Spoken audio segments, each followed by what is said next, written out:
este estudio seriado sobre eso. Entonces, les decimos, hermanos, para que oren por nosotros, para que Dios nos conceda el poder llegar a hacer eso. Así que hoy hablaremos del trabajo más grande del mundo, hermanos. Y los textos base, pues son los que encontramos en la carta a Timoteo y en la carta a Tito, la primera carta a Timoteo y la carta a Tito, donde el apóstol Pablo habló acerca de los requisitos de los ancianos. Cual más, cual menos, ya conocemos estos versículos, pero si no, bueno, vamos a ubicarnos ahí en nuestra Biblia, en primera de Timoteo 3, del 1 al 7, y en Tito 1, del 5 al 9, y estaremos ahí yendo de uno a otro en varias ocasiones. Así que, bueno, primero vamos a decir lo siguiente, hermanos, que hagamos un repaso de la organización de la iglesia según el Nuevo Testamento. ¿Cuál es la organización de la iglesia según el Nuevo Testamento? Bueno, la Biblia nos dice que Cristo es la cabeza de la iglesia, ¿ok? Efesios 1, 22 y 23 dice que lo dio por cabeza de la iglesia a Cristo, ¿verdad? Cristo es la cabeza de la iglesia. Mateo 28, 18 dice el Señor que Él tiene toda autoridad en el cielo y en la tierra. Efesios 5 también, 23 dice que Cristo es la cabeza de la iglesia y la iglesia es su cuerpo y Él es su Salvador. Por lo tanto, cuando hablamos de la organización de la iglesia, un hermano me corrigió esto y creo que tiene razón. Dice, a veces nosotros decimos la organización de la iglesia y hablamos solamente de los ancianos. No, los ancianos son el gobierno de la iglesia, pero la organización de la iglesia es diferente. La organización de la iglesia incluye a Cristo como cabeza de la iglesia, incluye a los ancianos, incluye a los diáconos, incluye a los evangelistas, incluye a los maestros, incluye a los miembros. Eso es en sí toda la organización de la iglesia. Pero los ancianos pues se refiere al gobierno de la iglesia. Pero nosotros sabemos entonces, hermanos, que en esa organización de la iglesia Cristo es la única cabeza. No hay una organización nacional de la iglesia, no hay una organización internacional de la iglesia, sino que solamente hay congregaciones locales que son independientes y que son autónomas, ¿sí? Nosotros no podemos tomar decisiones por la iglesia que está en Sierra Ventana ni por los hermanos de allá de Santo Domingo, ¿verdad? No, ellos van a tomar sus propias decisiones. La iglesia es autónoma y, hermanos, nuestros hermanos de Sierra Ventana tienen la bendición de tener el gobierno establecido, tienen ancianos, tienen también diáconos, tienen maestros. Ellos están en ese nivel ya. Sin embargo, aunque ellos tengan ancianos, no significa que ellos vayan a tener una injerencia en nosotros. Nosotros tenemos esa autonomía para tomar nuestras propias decisiones. Simplemente pensemos esto. Nadie externo a San Bernabé ha venido a decirnos, ustedes tienen que establecer ancianos. Nadie nos está empujando a que hagamos esto. Es algo que nosotros estamos decidiendo por nosotros mismos. ¿Por qué? Bueno, porque lo único que existe en la organización de la iglesia como cabeza es Cristo. Y de ahí, hermanos, que entonces no haya congregación, no haya una organización nacional o internacional o estatal, sino solamente hay congregaciones locales e independientes. Ahora, el centro de la congregación están los obispos, quienes son pues los que velan por los santos, según Hebreos 13:17. Ahora, en Filipenses capítulo 1, hermanos, y verso 1, encontramos realmente un retrato de esa organización. Mire, vaya tantito ahí a Filipenses capítulo 1 y verso 1, Filipenses 1:1. Y ese se lo voy a pedir que lo lea Jorge Vallejo. Filipenses 1:1, hermano. ¿Qué dice? Pablo y Timoteo, siervos de Jesucristo, a todos los santos en Cristo Jesús que están en Filipos, con los obispos y diáconos. Muy bien, en ese versículo, hermanos, realmente se menciona la organización de la iglesia. Se menciona a Cristo, que es la cabeza de la iglesia. Pablo y Timoteo lucen aquí como predicadores, en el caso de Pablo como un apóstol, ¿sí? También aparecen los miembros, los santos que están en Cristo Jesús. Esos santos se refiere a los miembros de la congregación.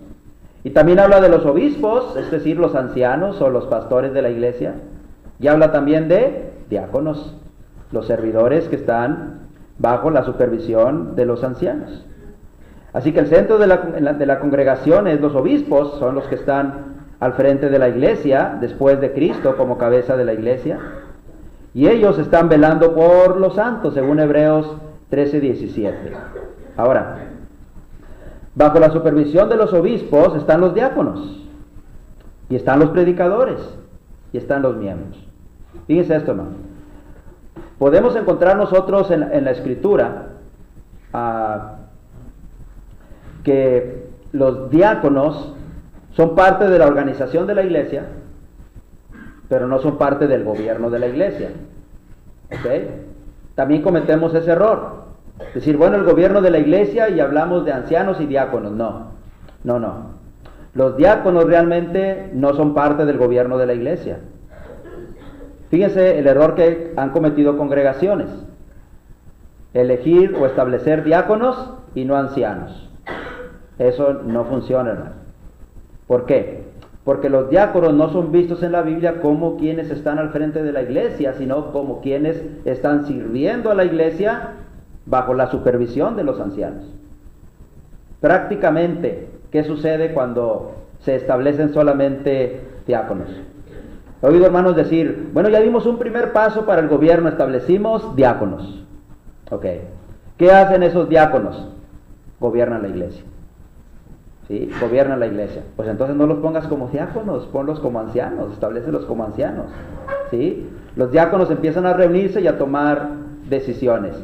Ellos no son para tomar decisiones, ellos son para servir. La palabra diácono es lo que implica. Un diácono es simplemente un servidor.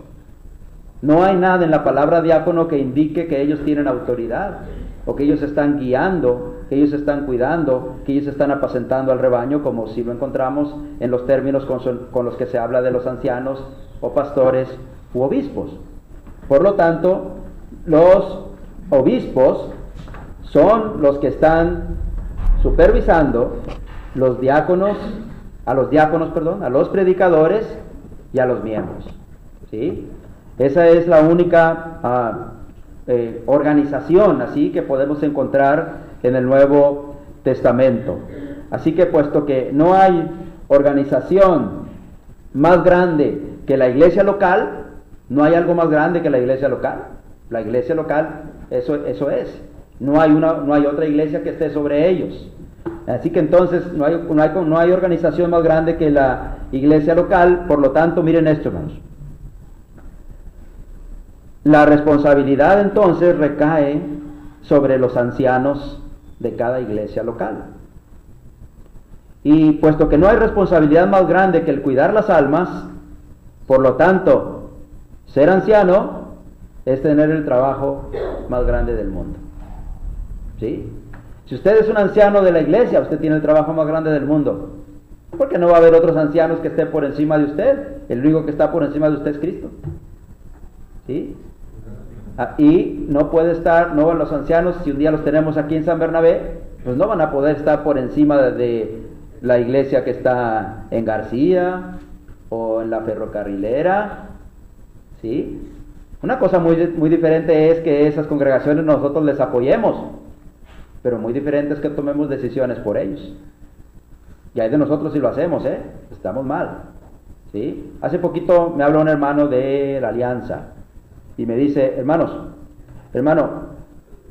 ¿puedo yo hacer algún movimiento económico de la ofrenda? Digo, hermano, no me tienes que preguntar a mí, hermano, yo no soy miembro ahí. Hermano, pero es que ustedes son los que están ahí, nosotros solamente estamos apoyando, mandando gente ahí para que enseñe, pero yo no voy a decidir por ti. Dice, es que no está el hermano Pío. Digo, bueno, pues aunque estuviera el hermano Pío no puede tomar una decisión ahí referente al dinero. Júntense ustedes como varones y tomen ustedes una decisión. ¿Por qué, hermanos? Porque aunque ellos dependan de nosotros, sin embargo nosotros tenemos que aprender a respetar su autonomía, su libertad para tomar sus propias decisiones. Les daremos un consejo, les diremos lo que nosotros podamos creer que está mejor, pero no podemos ir más allá de eso. Y tenemos que ser cuidadosos en eso nosotros, hermanos. ¿Ok? Ahora, puesto que no hay responsabilidad más grande que el cuidar las almas, por lo tanto ser anciano es tener el trabajo más grande del mundo. Y algo más, Si ser ancianos, el tener el trabajo más grande del mundo, el escoger a los ancianos, es la tarea más importante del mundo. Ser anciano, hermanos, es el trabajo más grande del mundo, al menos por 3 razones. Mire la primera, porque tiene los requisitos más exigentes. ¿Ok? El hermano trabaja en multimedios, estoy seguro que para que él haya podido entrar ahí, tuvo que cumplir ciertos requisitos. ¿Sí? Muchos de nosotros hemos trabajado en lugares, igual que el hermano, en empresas, y para poder haber entrado ahí, necesitamos haber llenado ciertos requisitos. ¿Sí? En cualquier trabajo es así. Ahora mire esto, hermanos. ¿Cuáles son los requisitos que el trabajo más grande del mundo tiene? Son requisitos exigentes. Una de las decisiones que tomamos en esta congregación, cuando empezamos a estudiar el tema de los ancianos, y aclaro para los hermanos que nos visitan que esta es la segunda vez que lo intentamos. Ya lo intentamos una vez y no funcionó, pero este es nuestro segundo intento y esperemos que en este se pueda hacer. Pero una de las primeras decisiones que tomamos fue que no íbamos a empezar a estudiar los requisitos, que eso lo íbamos a estudiar hasta prácticamente al último, después de haber hecho todo un recorrido por el liderazgo que Dios desea, por el tipo de varones que Dios desea, por todo lo que hemos visto hasta ahorita, hermano, que ya es bastante, ¿verdad? Bueno, esta es la primera vez que vamos a hablar de los requisitos, ¿ok? Y no vamos a profundizar en ellos, lo aclaro. Solamente los vamos a mencionar ahora y vamos a decir 2 o 3 cosas sobre ellos. Pero cuando lleguemos a estudiar cada uno de los requisitos, profundizaremos en ellos. Y veremos qué realmente es lo que significa esto en el contexto de toda la Biblia. Así que ahora solamente hablaremos, hermanos, de que el trabajo más grande del mundo tiene los requisitos más exigentes. Son requisitos exigentes, pero también tenemos que recordar esto, hermanos, como punto de partida. Todos estos requisitos son requisitos, la mayoría de ellos, no todos, la mayoría de ellos son requisitos que debemos cumplir todos los cristianos. ¿Sí? ¿Qué acaso todos los cristianos no debemos ser irreprensibles? ¿Hay algún mandamiento que diga en la Biblia, bueno, nada más los ancianos que sean irreprensibles, los miembros sean como quieran? ¿Hay algo de eso? No. Así que por lo tanto, hermanos, este es un requisito para los ancianos, pero es un requisito también que todos debemos de cumplir, todos los hijos de Dios.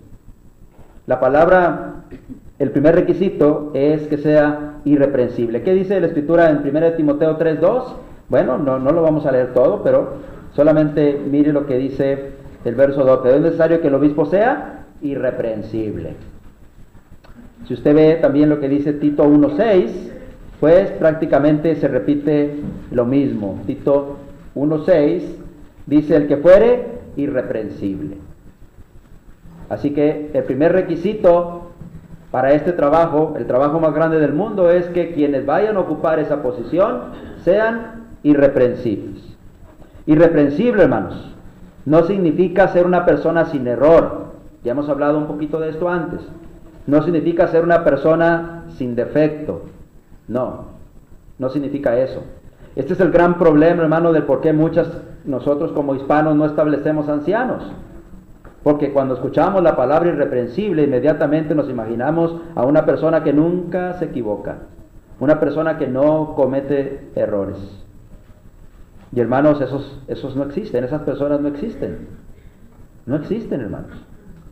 Ahora, si Dios pidió que sea irreprensible los ancianos, de una cosa tenemos que estar seguros: Dios no iba a poner un requisito que fuera imposible de alcanzar. Dios no lo iba a poner. Dios puso requisitos que las personas comunes, las personas sencillas, las personas que somos miembros de la iglesia, que en ese estatus somos personas sencillas, somos personas comunes, podamos alcanzar. Ser irreprensible es algo que todo cristiano puede y debe alcanzar. Ser irreprensible, por lo tanto, no significa ser sin error, ser perfecto. Estudia el contexto general de la Biblia y encontrará que nadie puede decir que es perfecto. La única manera en que podemos ser perfectos, ¿cuál es la única manera? Bueno, esta semana lo estudié con Alejandro y con Ari, eso, ¿verdad? es que Dios nos vea a través de Cristo, ¿verdad? ¿Se acuerdan que estudiamos eso, hijos? Sí. Bueno, cuando Dios nos ve a través de Cristo, entonces Dios nos ve como perfectos. Pero perfecto desde el punto de vista humano, de no tener ningún error, ningún defecto, eso es imposible. Por lo tanto, entonces, ¿qué significa la palabra irreprensible? Bueno, primero, irreprensible significa que los errores que esa persona ha cometido en el pasado han sido corregidos. ¿Ok? Han sido corregidos. Indica esa palabra también que como resultado de que esa persona ha corregido sus errores en el pasado, se ha arrepentido de ellos, entonces en el presente no hay cargos que se le puedan presentar.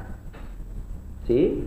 Es decir, una persona no irreprensible sería una persona que ha cometido errores en el pasado y no se ha arrepentido de ellos.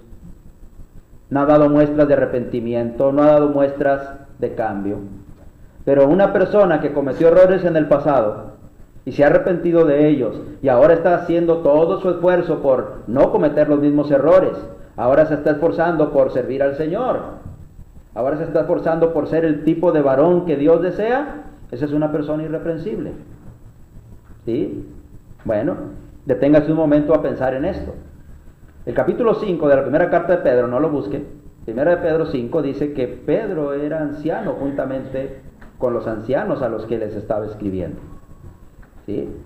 Si ser irreprensible significara que no deberíamos de tener ningún error, entonces Pedro no hubiera calificado para ser un anciano de la iglesia. ¿Por qué? Porque Pedro negó al Señor y lo hizo 3 veces. Antes de que la iglesia fuera establecida. Y después de eso, hermanos, Pablo lo reprendió cara a cara en Antioquía. ¿Ok? Y sin embargo era anciano de la iglesia. Tenía sus errores, tenía sus defectos, pero Pedro hizo lo correcto. Después de que negó al Señor 3 veces, ahorita voy, hermano. Acuérdense cuando Jesús lo buscó con la mirada a Pedro, y Pedro lloró amargamente. Y los frutos de arrepentimiento de él fueron vistos cuando el Señor les dijo que no se fueran de Jerusalén, sino que esperaran ahí la promesa del Padre. Ahí estaba Pedro. Y los frutos de arrepentimiento fueron vistos cuando él estuvo listo para predicar por primera vez el Evangelio en toda su magnitud en el día del Pentecostés, usando las llaves del reino por primera vez. Dio frutos dignos de arrepentimiento. Alguien podría decirle a Pedro: Pedro, mi estimado Pedro, la iglesia aquí quiere que tú seas anciano de la iglesia, pero tú no puedes ser porque el requisito es que seas irreprensible. Y acuérdate que tú negaste al Señor. Pero eso no fue así, porque los hermanos entendían que la palabra irreprensible no significaba sin error o sin defecto, sino significa alguien que en el presente, inclusive los errores que cometió en el pasado, nadie le puede hacer cargo o hacerle un cargo sobre eso. ¿Qué pasaría si alguien le dijera a Pedro: Pedro, tú no puedes porque tú negaste al Señor? Sí, pero ahora ¿qué estoy haciendo? ¿Cómo me ves ahora? Todo hermano que haya cometido un error en el pasado, pero que ahora está sirviendo fielmente al Señor, no lo podemos desestimar, porque al desestimarlo estamos desestimando el amor y el perdón del Señor. Hermano Rolando. Ahora que fuimos a Saltillo, estaba platicando con los hermanos de eso. Y los 2 hermanos, el hermano de Iris Saltillo y el otro que estaba ahí, no me acuerdo su nombre. Hermano Elías Holguín era uno de ellos. Decían que había que ver el pecado del hermano. Okay. Y que no podía calificar a cualquiera. Okay. Y yo le dije el ejemplo de Pedro, ¿verdad? Dice, no, es que Pedro negó al Señor y el otro fue el que estaba judezando, ¿verdad? Pero había que ver el pecado. Okay. Bueno, no tengo duda de que puede haber cosas que puedan afectar duramente, ¿ok? Puede ser. Pero aún así yo tendría mis dudas sobre eso, ¿sí? Porque si una persona se ha arrepentido de sus pecados, ¿sí?, es traída a la comunión con Cristo nuevamente, ¿a medias o 100%? ¿A medias o al 100%? 100%, hermano, 100%. Claro que después de eso la persona tiene que presentar frutos dignos de arrepentimiento. Habría que ver esos frutos dignos de arrepentimiento, ¿verdad? Hermana Erika. Es que eso es el arrepentimiento, hermano, eso es el significado, es un cambio. Amén. Es un cambio total, ¿verdad? Sí. Pues está arrepentido, quiere decir que ha cambiado. Ha cambiado, ¿verdad? Entonces, no veamos la palabra irreprensible como sin error o sin defecto. Ese es el gran problema, hermano. ¿Por qué nos establecen ancianos en la iglesia? Porque queremos encontrar personas que nunca se hayan equivocado. ¿Sí? Hermano, ¿quería decir algo, hermano Rubén? No, inclusive una vez que han mostrado un cambio de vida positivo con su familia y muestran esos productos dignos de arrepentimiento, no quiere decir que al momento de ser, si la congregación lo decide y él anhela ser ahora anciano, vaya a tener algún error ya nunca jamás, ¿verdad? Así es. El problema es que el momento de perfección es reconocer nuestros errores y cambiar nuestra forma de vida, lo que está mencionando. Sí, hermano. Ahora, una cosa bien importante, y dije que no iba a profundizar, hermano. Una cosa bien importante es entender esto, hermanos. Una persona llega a ser anciano de la iglesia y está en un nivel. ¿Pero significa eso que él ya no va a crecer? Oh, él va a seguir creciendo. Palabras del hermano Salvador González, anciano ahí en Sierra Ventana, hermano Chava. Así literalmente me lo dijo, hermano.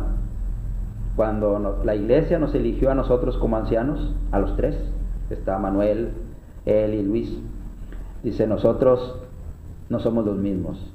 Nosotros no somos los mismos que cuando la iglesia nos eligió. Hace 3 años más o menos, un poquito más, que ellos fueron establecidos como ancianos ahí. Nosotros hemos crecido. Y sí, yo tengo el gusto de conocerlos a ellos antes y después. Tengo el gusto de convivir con ellos. Cuando uno convive constantemente con ellos, no te das cuenta de los cambios. Pero yo dejé de verlos 2 años a ellos. Cuando yo regresé, no es el mismo Salvador que yo dejé, ni es el mismo Manuel que yo dejé, ni es el mismo Luis que yo dejé. ¿Okay? Es otro Luis, es otro Luis, es otro Manuel, es otro Salvador, más espirituales. ¿Por qué? Porque el trabajo, hermanos, los ha hecho madurar, los ha hecho crecer, los ha hecho desarrollarse en su trabajo como ancianos.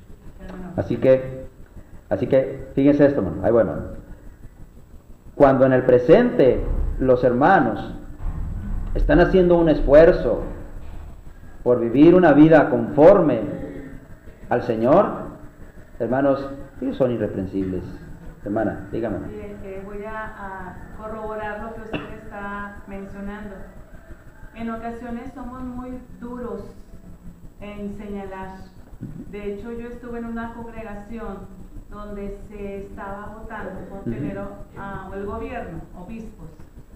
Y uno de las personas, de los hermanos, perdón, que estaban en el grupo, decía, es que tenemos que ir hasta la casa donde vive el hermano y preguntarle a los vecinos qué testimonio tienen de ellos. O sea, si se han elegido a los hermanos a nivel congregacional, es porque ellos han demostrado una manera santa y piadosa de vivir, de actuar, que tienen sujeción a sus hijos.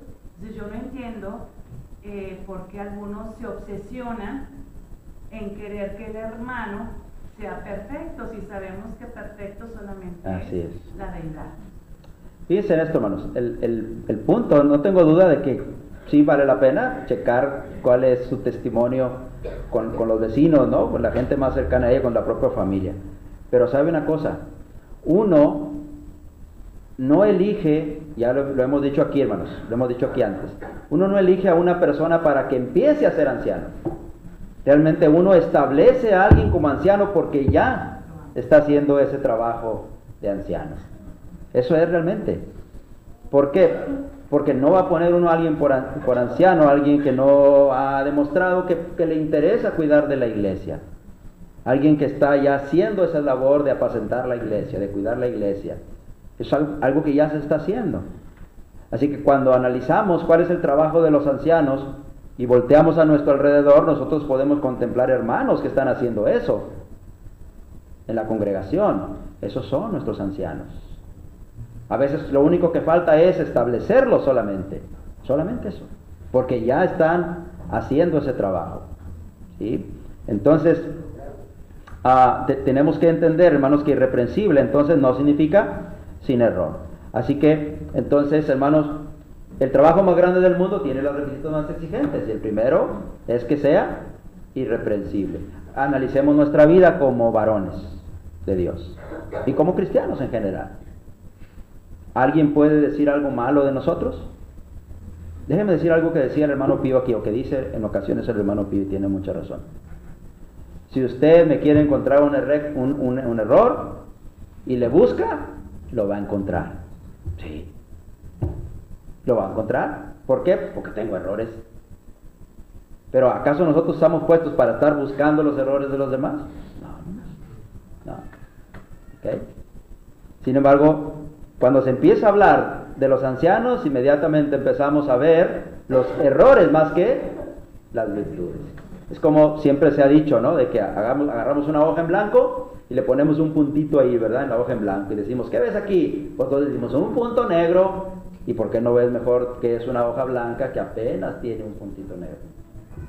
Pero nos enfocamos más en los defectos de las personas que en las virtudes de las personas, ¿sí?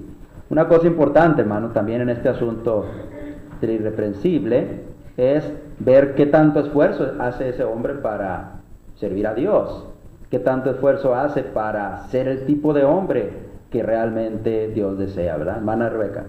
Y también hay que decir, Dios perdona los pecados y los errores de cada uno de nosotros, ¿quiénes somos nosotros? Para Así es. estarlos tachando, juzgando, sacándolos a flote cada vez que nos acordamos. El hermano Pedro Sánchez decía una gran verdad. Decía el hermano que, la iglesia dice que tiene que tener, la Biblia dice que el anciano tiene que tener hijos creyentes. Y ese anciano tiene 5 hijos, o 4 hijos, o 3 hijos, y uno de ellos no es creyente. Y el hermano hace una excelente labor cuidando de la iglesia.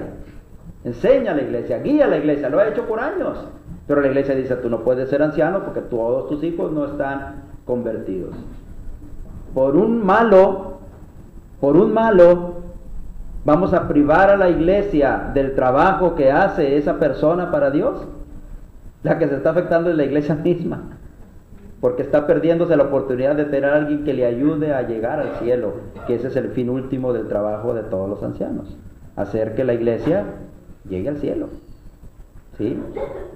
Decía el hermano Pedro, contaba la historia, ¿verdad? De aquel hermano también, que uno de sus hijos no estaba bautizado, y los hermanos querían que ese hermano fuera anciano de la iglesia, así que fueron y hablaron con el hijo y le dijeron, oye, queremos que tu papá sea anciano de la iglesia, pero tú no eres cristiano. Dice, ¿y eso qué? ¿Y eso qué? Yo no soy cristiano porque yo decidí no ser cristiano, porque no me interesa ser cristiano, pero si me preguntan si mi padre quiere ser anciano de la iglesia, puede ser anciano de la iglesia, yo soy el primero que digo que sí, porque él puede ser anciano de la iglesia, él hace ese trabajo ya para ustedes, pero yo soy el que estoy decidiendo que no me entienden, que no, yo no quiero nada con la iglesia. Bueno, era una decisión personal, ¿sí? Entonces, ese tipo de detalles a veces impiden, ¿verdad?, que la persona llegue a ser anciano de la iglesia, y la iglesia es la que se priva de ese privilegio de tener el gobierno de la iglesia. Acuérdense cuando empezamos estudiando esto, que hablamos de cómo Pablo le dice a Tito para que corrija lo deficiente y establezcas ancianos en las congregaciones. El no tener ancianos es parte de esa deficiencia. No significa que la iglesia se vaya al infierno por eso, sino simplemente que está deficiente. Cuando tenemos ancianos, y hemos estudiado mucho sobre esto, hay una gran bendición, hermanos, de que la iglesia está organizada como Dios desea, como Dios quiere.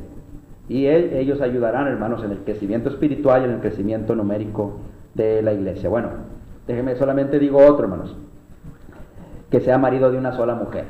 Ese es el otro requisito. 1 Timoteo 3:2 también dice que sea irreprensible y que sea marido de una sola mujer. Este requisito, hermanos, fue escrito en el tiempo cuando la poligamia era un problema, ¿ok? Especialmente entre el mundo gentil, esto era un problema.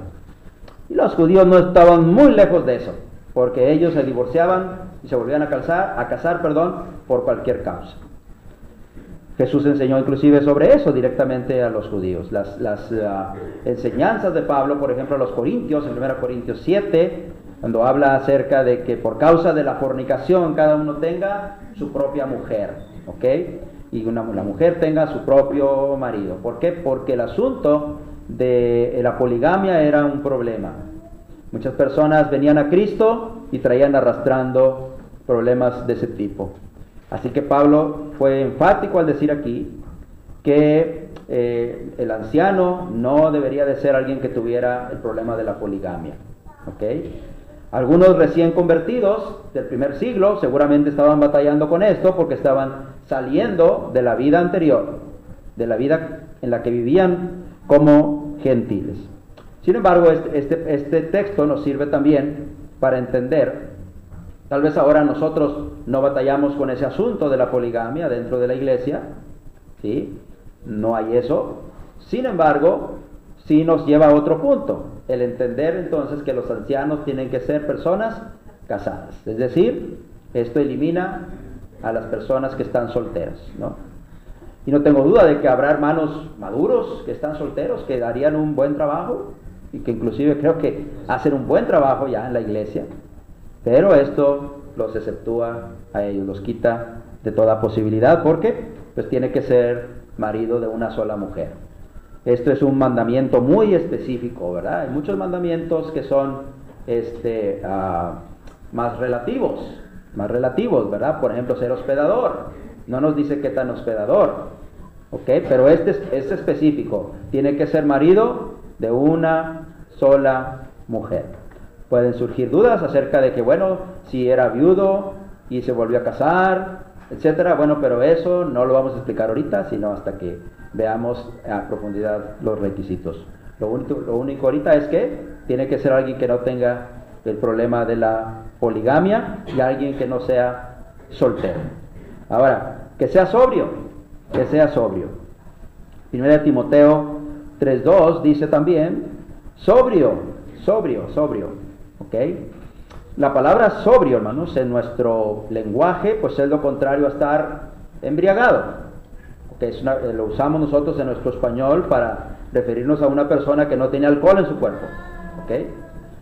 Sin embargo, en el Nuevo Testamento, hermanos, en el Nuevo Testamento esta palabra se ha usado de manera figurada para hablar de una persona que está vigilando, de una persona que es prudente, que está despierta, que está alerta. Eso es lo que se da a entender con esta palabra sobrio. No tenemos duda, hermanos, que también puesto que ser sobrio significaría abstenerse de alcohol, aquí tendría que ver con una persona que se abstiene de todo lo malo, y que inclusive es capaz de moderarse con aquello que es bueno, no en relación a que se modere en hacer lo que es bueno, sino en las cosas, como por ejemplo la comida, ¿ok? Muchos tienen el problema de que no se moderan en lo que comen, ¿verdad? O tenemos el problema de que no nos moderamos en lo que comemos. Eso sería no ser sobrio. Una persona sobria, prudente, dice, espérame, pues ya son las 9 de la noche. Si eres el hermano Jesús, pues ya no cenes tanto, ¿verdad? Porque si no, no vas a poder dormir. Mete un cerealito, un yogurcito, lo que sea, y ya. Pues si no, pues vas a estar ahí dando rebotes en la cama, no te vas a poder dormir. Pero si no eres sobrio, atáscate, que ahora que hay lodo, como dicen, ¿verdad? Cómete tus 8 tacos y al rato estás rebotando en la cama y no te puedes dormir, ¿ok? Más o menos esa es la idea. Una persona que está vigilante, que está alerta, que es moderado con las cosas, inclusive con aquellas cosas que pueden ser buenas, pero que sabe que le pueden afectar en algún momento, toma una moderación. Es moderado también en la diversión, por ejemplo, también, ¿okay? ¿Cuántos hermanos nos estamos durmiendo el domingo en la mañana? Porque pues nos pasamos la noche viendo televisión, ¿verdad? Bueno, sabías que ibas a estar aquí, pues no puedes ver tanta televisión porque te vas a estar durmiendo. Estoy hablando de los hermanos que por enfermedad tienden a dormirse, hermano, eso es otra cosa, sino de quienes realmente lo hacen estando jóvenes y porque están metidos en la televisión, ¿no?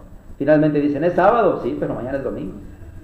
Pero como no ves el domingo como el día del Señor, el día que tienes que estar despierto para alabarlo a Él, entonces no lo ves igual que como ves el lunes que vas a ir a trabajar, porque allá en el trabajo, si el supervisor te ve dormido, te va a correr.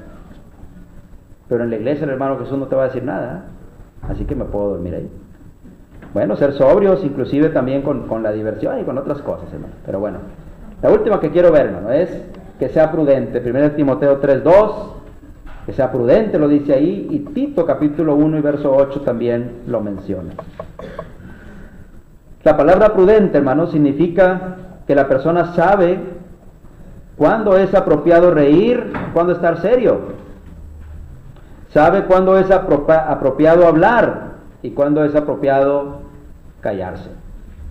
Sabe cuándo es apropiado actuar y cuándo es apropiado tomarse un tiempo.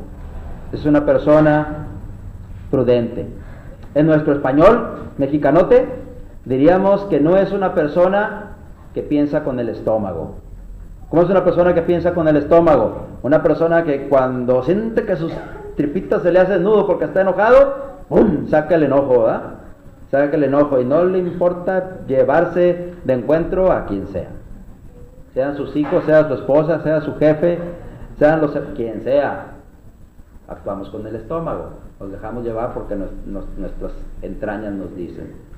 Pero una persona prudente actúa con el pensamiento.